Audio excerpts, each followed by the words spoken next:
Of course, by learning yourself, you learn it in depth. And the same when you work in the domain industry, like this whole style of learning and teaching yourself. Dan with Dan, Dan with Jen, Dan with Dan, Dan with Dan, Dan with Jen.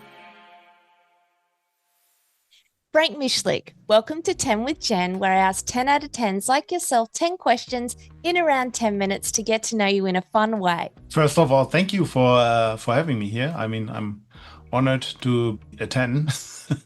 We're going to have fun. We're going to have fun. Frank, a little bit about you. Frank Michlick's digital adventure began with a Commodore 64 and a curious spark, and he's been helping shape the internet ever since. He registered his first domain in 1995 and has spent over 25 years navigating the twists and turns of the domain name landscape while guiding others along the way.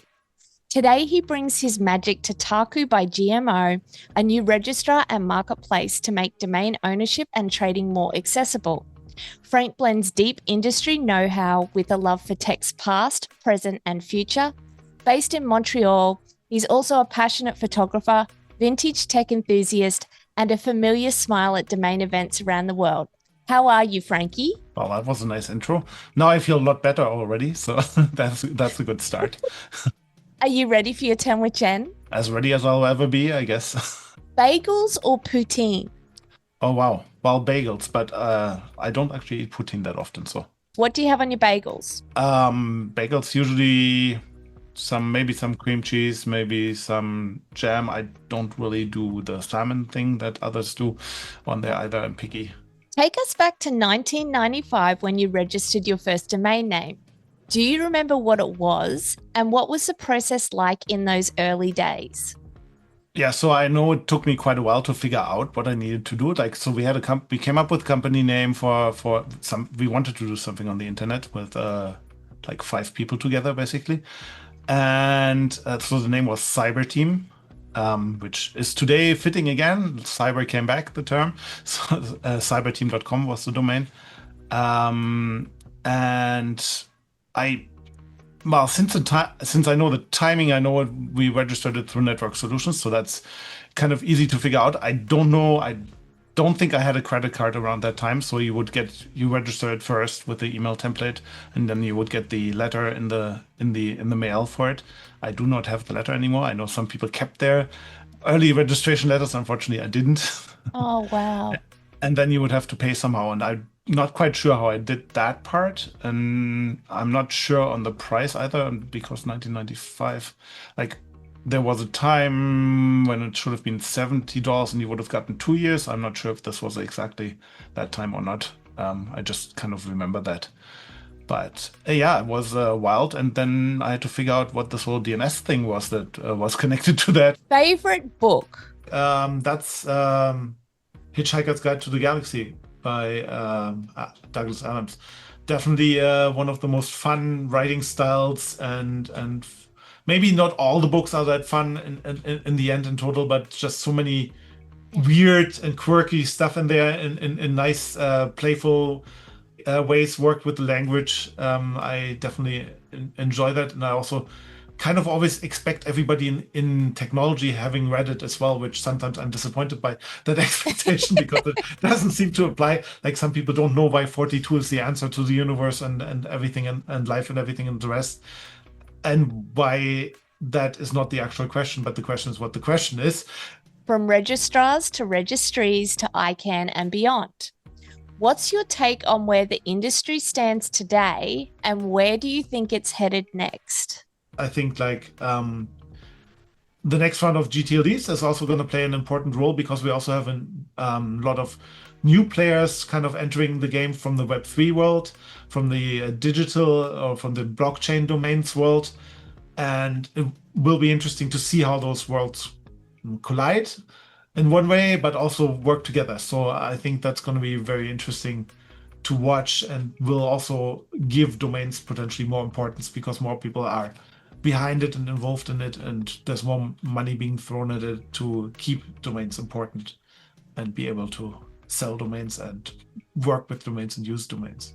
And there's still lots of TLDs that people could come up with too that we want to register or should be registering. What is the most terrifying animal? I would say in general, I'm actually not really terrified by any animals because I kind of try to see their reason for living and their reason for maybe wanting to eat me or whatever. Don't think there's any specific animal that I'm really scared of.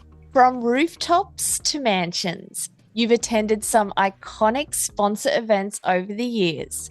What's boy. one that still makes you smile to this day? One event that I really liked was don't even know, probably at Domain Fest, where we were under the space shuttle for a meal. That kind of was very interesting. I remember that because like being close up to the space shuttle, that's something that is a human achievement.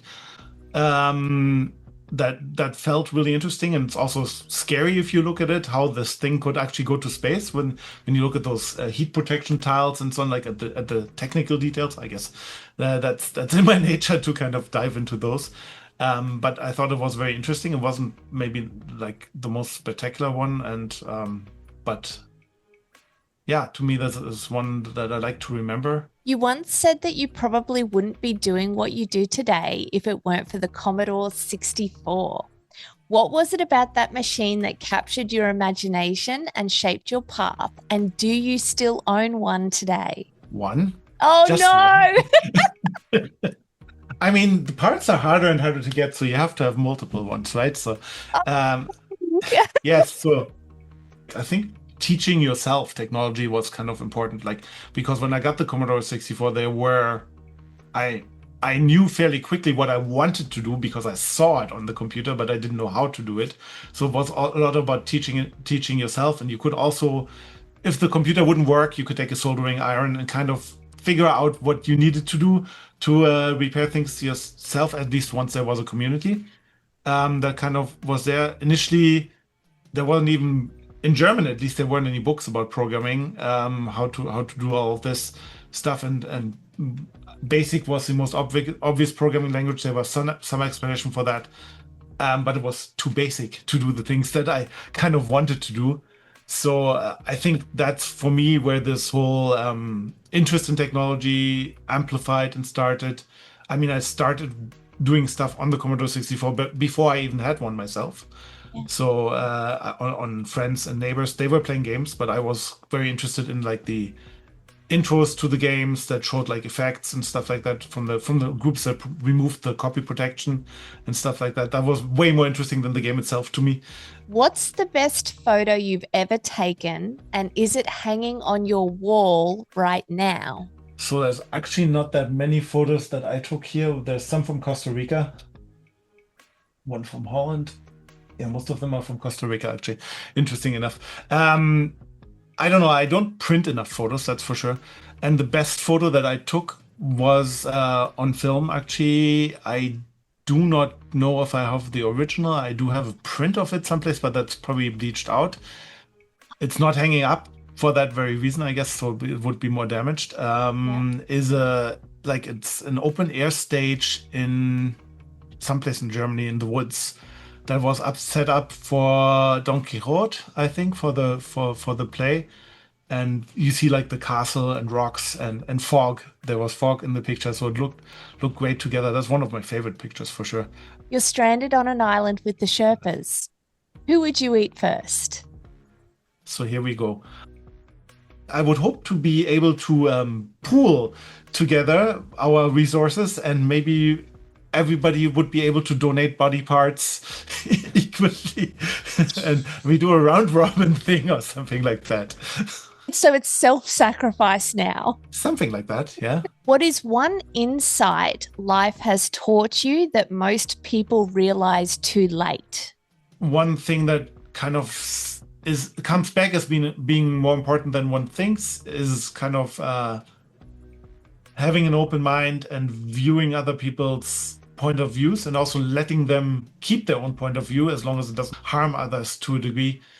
I think that's a difficult challenge, and remains difficult, but it's kind of a lifelong challenge. And the learning part is important, and maybe being open to potentially adjusting some views too by things that you learn or experience. Like I find travel is very important.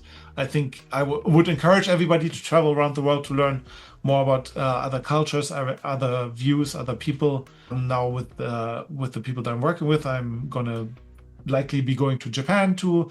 Looking forward to that, learning about the cultures there.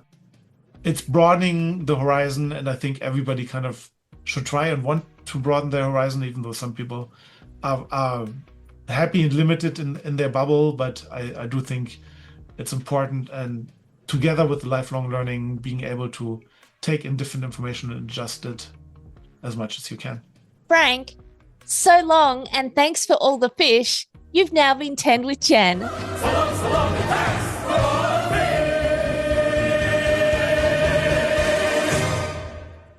Thank you, Jen. Even though you only have 10, the answer is still 42.